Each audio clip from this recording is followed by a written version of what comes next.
తప్పు చేస్తే ఫలితం అనుభవించాల్సిందే. ఈ విషయాన్ని ఎవరూ కాదనలేరు.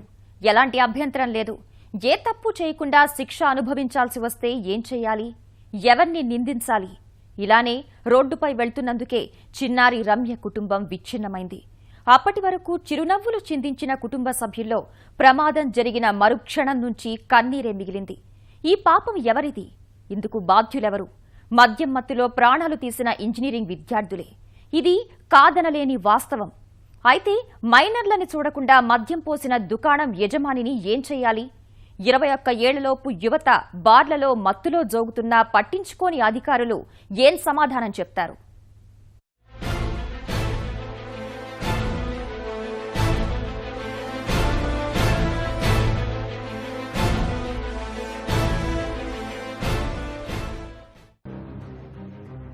Happy hour. ఒకటి కొంటే మరొకటి ఉచితం. స్టఫ్ ఉచితంగా అందిస్తాం. ఇవి వస్త్ర దుకాణాలు లేక హోటళ్లు అందిస్తున్న ఆఫర్లు కాదు. మందుబాబులకు సాదర ఆహ్వానం పలుకుతూ బార్లు పెడుతున్న ఆకర్షణీయ పథకాలు. ఇలా రారమ్మంటున్న ఆహ్వానాలకు యువత ఆకర్షితులవుతున్నారు. తరగతులకు డుమ్మా కొట్టి మరీ బార్లో కూర్చొని బీర్లు లాగించేస్తున్నారు. పెగ్గు మీద పెగ్గు లాగించేస్తున్నారు. అసలే ఉడుకు రక్తం. ఆపై 2 చుక్కలు పడేసరికి బండికి రెక్కలొస్తున్నాయి. నడిపేది రోడ్డుపై అనే విషయం మరిచిపోతున్నారు. సంబంధం లేని అమాయకులను బలి తీసుకుంటున్నారు. నిండు కుటుంబాన్ని కన్నీటి సాగరంలో ముంచుతున్నారు. ఇలానే మద్యం మత్తులో చిన్నారి రమ్య సహా 3 బలి తీసుకున్నారు ఈ మందుబాబులు.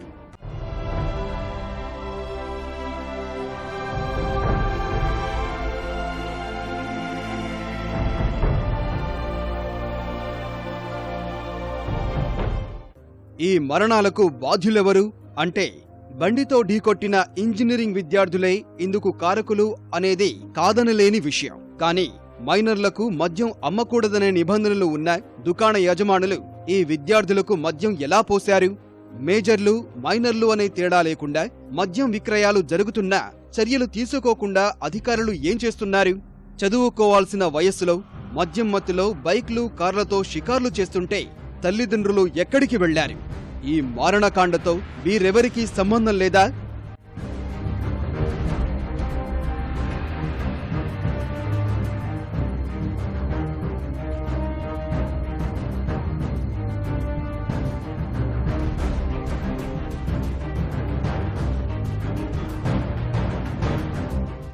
రమ్య విషాదాంతం తర్వాత సామాన్యులు సంధిస్తున్న ప్రశ్నలివి.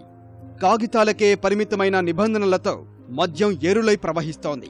మంచినీరు కొరత ఏర్పడినా మద్యానికి మాత్రం కొరత ఉండడం లేదు.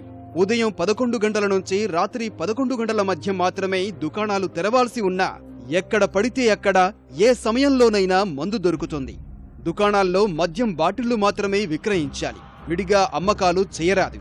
అది జరుగుతున్న దాఖలాలు కనిపించడం లేదు.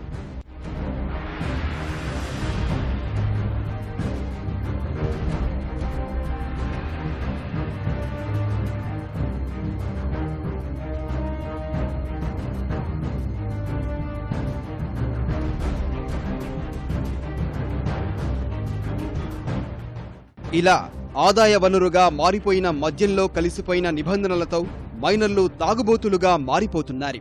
యువత మత్తులో జోగిపోతోంది. చట్టం ప్రకారం 21 ఏళ్లలోపు వారికి మద్యం విక్రయించరాదు. మైనర్లకు మద్యం అమ్మకూడదని దుకాణాల్లో పెద్ద అక్షరాలతో గోడపత్రికలు ఏర్పాటు చెయ్యాలి. ఆ నిబంధనలన్నీ పుస్తకాలకే పరిమితమవుతున్నాయి. రాతలన్నీ గోడలకు దిష్టిబొమ్మలా మారిపోయాయి. ఫలితమై మత్తులో రోడ్లపై ప్రమాదాలతో రక్తధారలు ప్రవహిస్తున్నాయి.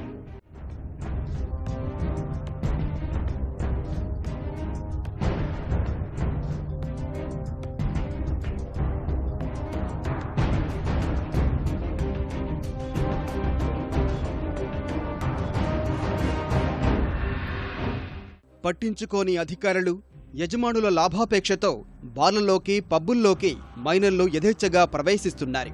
దుకాణాల వద్దనే తాగుడును ప్రోత్సహించే విధంగా అనుబంధంగా పర్మిట్ గదుల పేరుతో అనుమతులు ఇవ్వడం ఆరంభించింది ఎక్సైజ్ శాఖ. అనుమతి కోరిన ప్రతి దుకాణదారుడి నుంచి 2 లక్షల ఫీజు తీసుకుని ఎక్సైజ్ శాఖ అనుమతి ఇస్తోంది.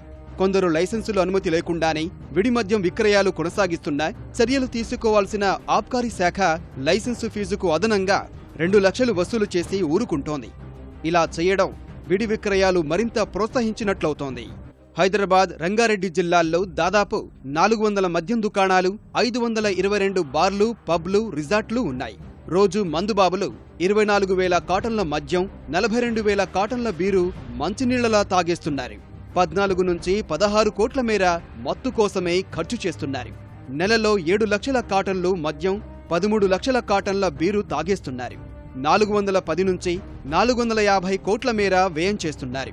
హైదరాబాద్, రంగారెడ్డి జిల్లాల నుంచే ఏడాదికి దాదాపు 5,000 కోట్ల రాబడి వస్తోంది. కానీ ఆబ్కారీ శాఖ మద్యం మీద వచ్చే ఆదాయం చూస్తుందే తప్ప సమాజానికి జరుగుతున్న నష్టం గురించి పట్టించుకోవడం లేదు. మద్యం సేవించడం ఆరోగ్యానికి హానికరమని ప్రచారం చేస్తూ బానిసలైన వారికి విముక్తి కల్పించేందుకు చర్యలు తీసుకోవాల్సి ఉంది. ఆ దిశలో ఇలాంటి చర్యలు ఉండడం లేదు. బార్లలో మద్యం సేవించిన తర్వాత ప్రత్యేకంగా రవాణా సౌకర్యం కల్పించాలన్న నిబంధన ఉన్నా ఎక్కడా పాటించడం లేదు.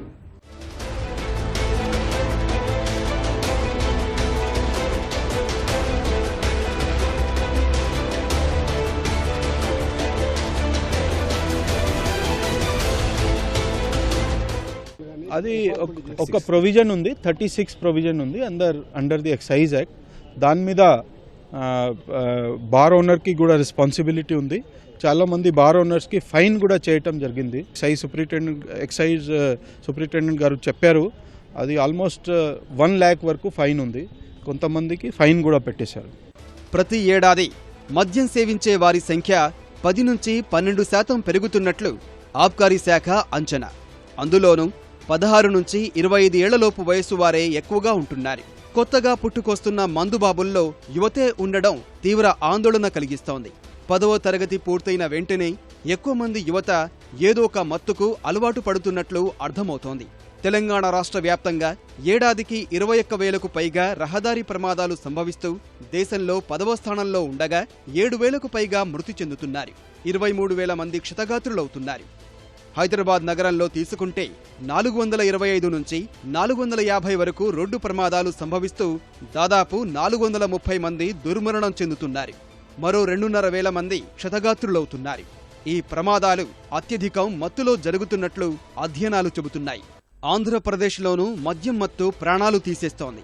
జాతీయ రహదారుల్లో చోటు చేసుకుంటున్న ప్రమాద కేసుల్లో అధిక భాగం మద్యం మత్తులో జరిగినవేనని ఏపీ ప్రభుత్వమే హైకోర్టుకు నివేదించింది. ఆంధ్రప్రదేశ్ వ్యాప్తంగా 2015 సంవత్సరానికి మోటారు వాహన చట్టంలోని నిబంధనలు ఉల్లంఘించినందుకు 20,75,366 కేసులు నమోదు చేసి 44,69,26,525 రూపాయలు జరిమానా వసూలు చేశారు. 2016 మే వరకు 9,31,699 కేసులు నమోదు చేసి 16,83,23,144 రూపాయలు వసూలు చేశారు. 2015లో మద్యం సేవించిన 76,695 మందిపై కేసులు నమోదు చేసి అందులో 74,930 మందిని ప్రాసిక్యూట్ చేయగా 3,331 మందికి న్యాయస్థానం శిక్ష విధించింది. 2016లో ఇప్పటి వరకు 45,294 మందిపై కేసు నమోదు చేసి 43,226 మందిని ప్రాసిక్యూషన్ చేయగా 956 మందికి శిక్ష విధించారు. హైదరాబాద్లో చిన్నారి రమ్య మృతి ఘటనతో ఇప్పుడు మళ్లీ పోలీసు, ఎక్సైజ్ శాఖలో కదలిక వచ్చింది. మందుబాబులపై కొరడా ఝులిపించేందుకు అస్త్రశస్త్రాలు ఉపయోగిస్తున్నాయి. మైనర్లకు మద్యం అమ్మకాలను తీవ్రంగా పరిగణిస్తున్నాయి. మద్యం దుకాణాలు, బార్లు, పబ్ల యూనియన్లతో సమావేశాలు నిర్వహించిన పోలీసు అధికారులు స్పష్టమైన దిశానిర్దేశం చేశారు. ప్రధానంగా 21 ఏళ్లలోపు వారికి ఎట్టి పరిస్థితుల్లోనూ మద్యం సరఫరా చేయవద్దని బార్లు, పబ్లు, మద్యం దుకాణాల యజమానులకు స్పష్టం చేశారు. బార్లలో, పబ్బుల్లో సీసీ కెమెరాలు ఏర్పాటు తప్పనిసరిని లైసెన్సీలకు స్పష్టం చేశారు. మద్యం సేవించి నడిపే వాళ్లకు మద్యం సప్లై చేసి దానివల్ల యాక్సిడెంట్ జరిగిందనుకోండి, వీళ్ళని కూడా యాక్సిడెంట్లో భాగస్వామ్యం చేస్తాం ఖచ్చితంగా అబిటర్స్ కింద. అంటే ఇప్పుడు ఒక వ్యక్తి ఒక బార్లో తాగి దాన్ని వాహనం నడిపి యాక్సిడెంట్ చేశాడు అనుకోండి, ఆ యాక్సిడెంట్లో ఈ బార్ ఓనర్ని కూడా ఒక ముద్దాయి కింద ఫిక్సప్ చేయడానికి చర్యలు తీసుకుంటాం. ఒక్కటి మాత్రం నిజం, రమ్య విషాదం చూసైనా అధికారులు కళ్లు తెరవాలి. మత్తు చేస్తున్న ముప్పు గుర్తించాలి. ఏ సంబంధం లేకుండా ప్రాణాలు విడుస్తున్న దయనీయ స్థితిపై కళ్లు తెరవాలి. మద్యం సేవించి రోడ్డెక్కితే కఠిన చర్యలు తీసుకోవాలి. మొత్తం మద్యం సృష్టిస్తున్న మారణహోమంలో మరికొందరు సమిధలు కాకుండా చేసేందుకు అందరూ కలిసి రావాలి.